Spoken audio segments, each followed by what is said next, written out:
மாண்புமிகு பாரத பிரதமர் திரு நரேந்திர மோடி அவர்கள் வருகின்ற 23ஆம் தேதி தமிழகத்திற்கு வருகிறார்கள். அன்றைய தினம் தேசிய ஜனநாயக கூட்டணியினுடைய தேர்தல் பிரச்சாரத்தை மாண்புமிகு பிரதமர் துவங்கி வைக்கிறார்கள். இன்று மாலைக்குள் அது எந்த இடம் என்பது அகில இந்திய தலைமையால் முடிவு செய்யப்பட்டு அறிவிக்கப்படும். ஆகவே தமிழகத்திற்கு மாண்புமிகு பிரதமர் வருவதை ஒட்டி தேசிய ஜனநாயக கூட்டணி மகத்தான வெற்றி பெற வேண்டும் என திருப்பரங்குன்றம் முருகனிடமும் மேலே இருக்கின்ற காசி விஸ்வநாதரிடம் ஆசி பெறுவதற்காக இன்றைக்கி நான் வந்திருக்கேன். இன்று காலையில் அகில இந்திய அண்ணா திராவிட முன்னேற்றக் கழக முன்னோடிகள், முன்னாள் அமைச்சர்கள் திரு ஆர்.பி. உதயகுமார் அவர்கள், திரு செல்லூர் ராஜு அவர்கள், முன்னாள் மேயர் திருப்பரங்குன்றம் சட்டமன்ற உறுப்பினர் திரு ராஜன் செல்லப்பா அவர்கள் அனைவரும் வந்திருந்தார்கள். முதல்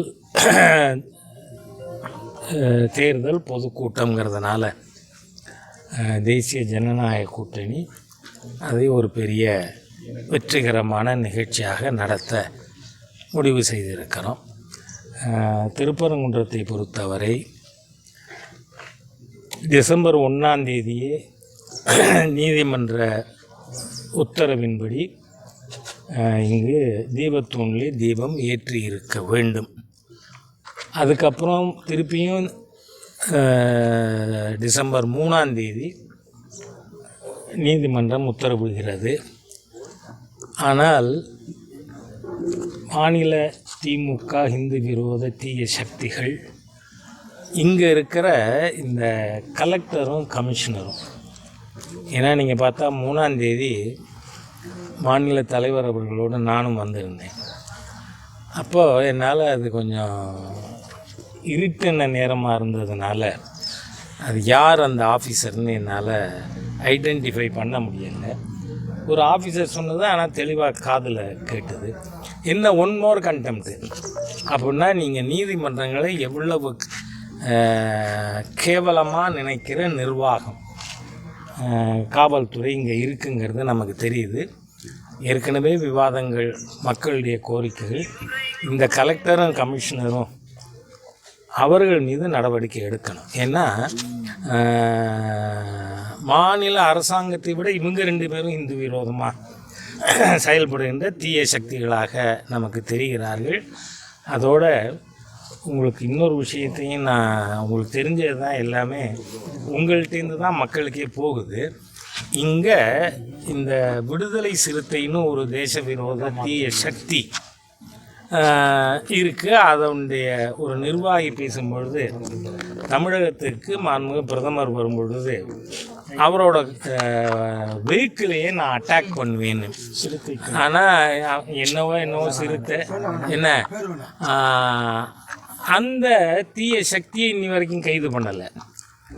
அதாவது இங்கே மாவட்ட நிர்வாகம் எவ்வளவு தூரம் ஹிந்து விரோதமாக இருக்குது. இங்கே உள்ளூர் ஹிந்து பெண்கள் 17 பேர் கைது பண்ணி வச்சுருந்தாங்க. அன்றைக்கி கூட நான் வந்திருந்தேன்.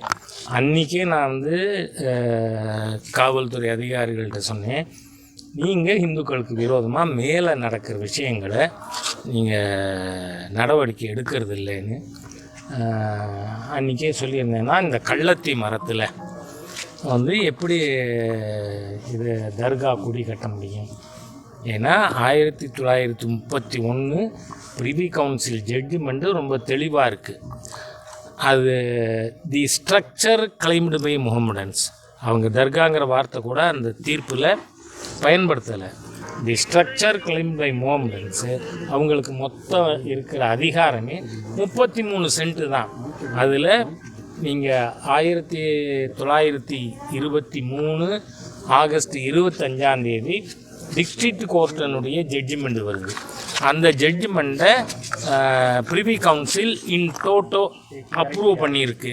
அதில் என்ன சொல்லியிருக்காங்க, தி ஸ்டேட்டஸ் குவா ஷுட் பி மெயின்டைன்டுன்னு.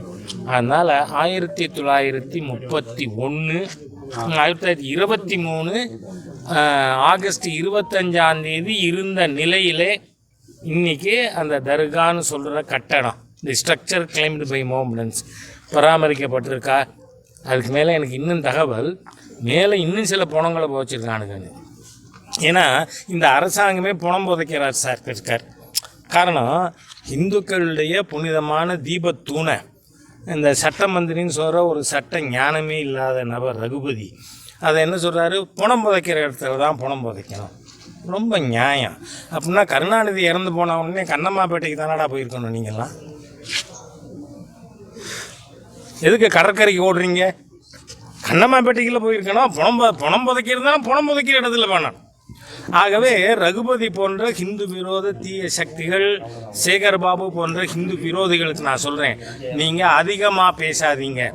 நாங்கள் அடித்தா நீங்கள் தாங்க மாட்டீங்க. அதனால் எச்சரிக்கையோடு இருக்கணும். உங்கள் ஹிந்து விரோதத்தை நிறுத்துங்கள். இந்த தேர்தலுக்கு முன்பாக இப்போ தை மாதம் பூசம் வருது, அதை ஒட்டி கார்த்திகை வருது. அதனால் அதுக்குள்ளே இங்கே தீபம் ஏற்றணும். ஏற்றலைன்னா இந்த இஷ்யூ எலெக்ஷன் இஷ்யூவாக திராவிட முன்னேற்ற கழகம் என்கின்ற தீய ஹிந்து விரோத சக்திகளை வீட்டுக்கு அனுப்ப வீடு வீடாக ஹிந்து ஆர்வலர்கள் இதை எடுத்து செல்வார்கள். நன்றி சார். இப்போ நீதிமன்றம் கூறியதன் அடிப்படையில் கள்ளத்தி மரம் தொடர்பாக புகார் கொடுக்கப்பட்டிருக்கு கோவில் நிர்வாகம் தரப்பில்.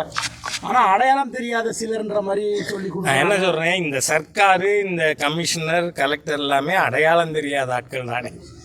நான் கேட்குறேன், அன்றைக்கே நான் கேட்டேன், இங்கே அவர் டிசி பேர் என்ன, இனிக்கோ, அவர்கிட்ட அப்போவே நான் சொன்னேன், இங்கே கள்ளத்தி மரத்தில் எப்படி கட்டுறாங்க அப்படின்னா போலீஸ் என்ன பண்ணிக்கிட்டு இருந்தீங்க?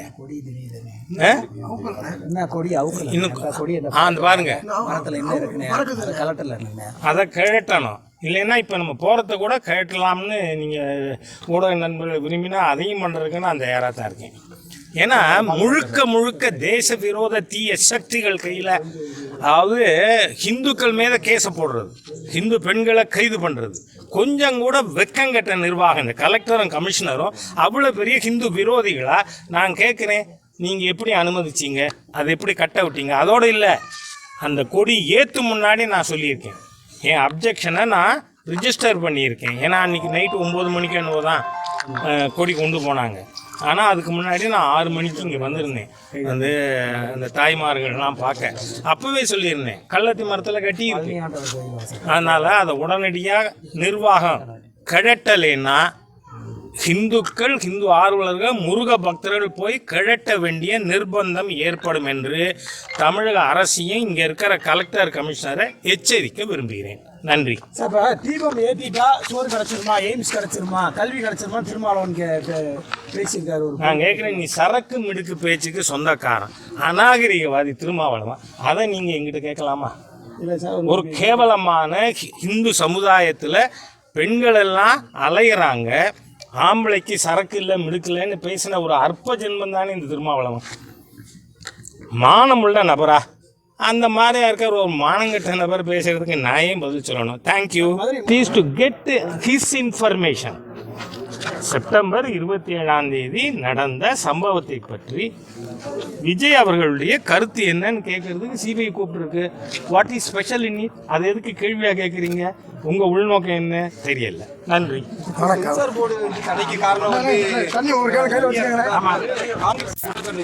நான் என்ன சொல்கிறேன், காங்கிரஸ்காரங்க அவங்க இருப்பை காக்குறதுக்காக ஏதோ உளறிக்கிட்டு இருக்காங்க. நான் கேட்குறேன், விஜய் அவர்களுடைய படமே இதுக்கு முன்னாடி இங்கே மாநிலத்தில் சென்சார் போர்டில் கிளியர் ஆகாமல் பாம்பேக்கு போய் கிளியர் ஆகிருக்கா? ஆயிருக்குல்ல. இது ஒன்றும் புதுசு இல்லையே.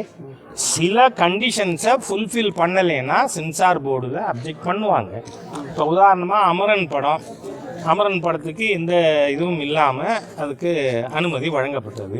காரணம், இராணுவத்தினுடைய யூனிஃபார்மில் யாராவது நடிக்கிறாங்க, அந்த இராணுவத்தினுடைய இதை பயன்படுத்துகிறாங்கன்னா ஹோம் மினிஸ்ட்ரியில் முன்னதாகவே அதுக்கு அனுமதி வாங்கணும். அதனால் பல்வேறு பிரச்சனைகள் இருக்குது. அது சென்சார் போர்டு பார்த்துக்கும். அதை பற்றி பிஜேபிக்கு என்ன வந்தது? நத்திங். இதில் இன்னும் சொல்ல இல்லை, தயவு பண்ணி தப்பான நேரேட்டிவ் செட் பண்ணாதீங்க. கந்தன் மலை படம் தாமரை டிவி யூடியூபுக்காக உற்பத்தி செய்த படம். தேட்டருக்கு திரையரங்கம் கொடுக்கல அப்படின்ற மாதிரி குற்றச்சாட்டு. நான் என்ன சொன்னேன், சொல்கிறவர் யார்? ஹெச் ராஜா சொன்னேன்னா? இல்லை அது ப்ரொடியூசர் சொன்னாரா, டைரக்டர் சொன்னாரா? இல்லை, நானே சொல்கிறேன். அது தாமரை டிவி யூடியூப் சேனல், அதுக்காக ப்ரொடியூஸ் பண்ண படம். அதனால் இதுலேயும் ஏற்கனவே விஜய் அவர்களுடைய படத்தில் இங்கே சென்சார் சர்டிஃபிகேட் கிடைக்காம மும்பைக்கு போய் வாங்கியிருக்காங்க. அதனால் அதில் ஸ்பெஷலாக சொல்கிறதுக்கு ஒன்றும் இல்லை. அவரே சொல்லலை. நீங்கள் பார்த்தா நம்ம முதலமைச்சர் ஸ்டாலின் மாதிரி இருக்கிறவங்க அது யாரும் எழுதி கொடுத்தாலும் உளருவார், எழுதி கொடுக்கறதுனாலும் உளருவார், அந்த மாதிரி பேசலாம். But centre has got no connection. ஒரு நாட்களில் புதிய கட்சி இணையம் சொல்லியிருக்காரு எடப்பாடி பழனிசாமி. நேர்காணல் வந்தவங்ககிட்ட. ஆமாம், ஒரு கட்சியில் நிறைய பேர் இருக்காங்கங்க. தமிழ்நாடு என்டிஏக்கு லீடர் யார்? எடப்பாடியார். அவர் முடிவு பண்ணி அறிவிப்பார். போதை ஒழிக்கிறது வைகோ நடைபயணம் போறாருல, அதை எப்படி சார் பார்க்குறீங்க? அவர் அங்கே ஒழிக்கக்கூடிய அந்த கட்சியில ஆளுங்கட்சியாக இருக்கு. ஆனால் போதை என்ன சொல்கிறேன், சில பேருக்கு சில பழக்கம். இந்த நடைபயணங்கிறது என் நண்பர் வைகோவுக்கு ஒரு பழக்கம். அதனால் அவரால் அது இல்லாமல் இருக்க முடியாது. ஆனால் நான் ஏற்கனவே சொல்லியிருக்கேன், இந்த அரசாங்கம் தமிழ்நாட்டில் ஸ்டாலின் ஆட்சிக்கு வர்றதுக்கு முன்னாடி most narcotic infested state Punjab. Stalin ஆட்சிக்கு வந்த பிறகு தமிழ்நாடு. அதனால் இன்றைக்கி தமிழ்நாடு தான் ஒரு சென்ட்ரல் ஸ்கூலுக்கு முன்னாடியும் சிபிஎஸ்சி ஸ்கூலுக்கு முன்னாடியும் மளிகை கடையிலையும் பொட்டலம் விற்கிறது ஸ்டாலின் ஆட்சியில். அதனால தான் தமிழர் அடுத்த தலைமுறையை காப்பாற்ற ஸ்டாலின் அவர்களுடைய அரசாங்கத்தை கூண்டோடு வீட்டுக்கு அனுப்பணும்னு உங்கள் மூலமாக கேட்டுக்கிறேன்.